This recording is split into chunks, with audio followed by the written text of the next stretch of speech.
Don't let anybody tell you that this is a done deal. All right, council jumped on the bandwagon without all the facts. But now that they've had the opportunity to know the facts, they now have had the opportunity to see through the government's talking points. They've now experienced the kind of disrespect that the residents here have received from the ministries of Solgen and Agriculture and Infrastructure Ontario. They can now decide quite honestly and on good grounds to stand up to this bad plan. If only council could just stand up against this travesty, then anything is possible. Now, right on. Now they say, well, you know, this is all we can do. Groveling for a few acres and greenwashing the prison is all that we can do. Well, what about pushing Agriculture Ontario not to transfer the land to Solgen and to save the farmland instead? What about asking for a moratorium until all the questions are answered on policing costs and due diligence and so on? What about telling the truth about that there's no jobs, saying it loudly, clearly, and often? All right, so why are they holding this session now? Well, in the face of not one, but two major campaigns now, one to save the heritage farmland and one to stop the prison. What does the mayor and council do? They double down.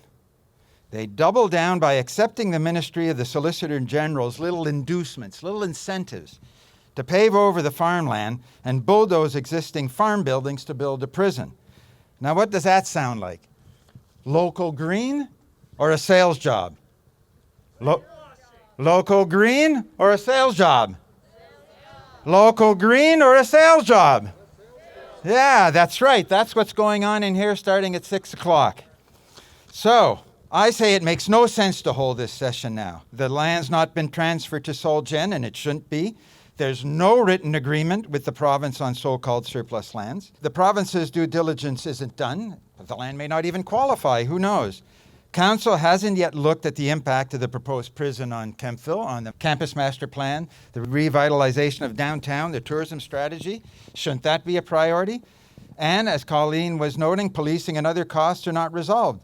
They said they would not go forward if taxpayers had to pay 1 cent. Well, we're facing a whole lot more than that. So I say that accepting provincial inducements and holding the session just before an election doesn't sound right to me. What does that look like to you?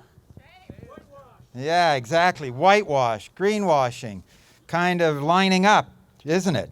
So I say stop groveling for a few acres and call a moratorium. That's what local green looks like. So, save, don't pave. Save, don't pave. Save, don't pave. Let them hear you. Save, don't pave. Save, don't pave. Former Mayor Ralph Raina would like to say a few words. Thank you for allowing me to speak for a minute. I spent 19 years on council. I know a little bit about the Municipal Act.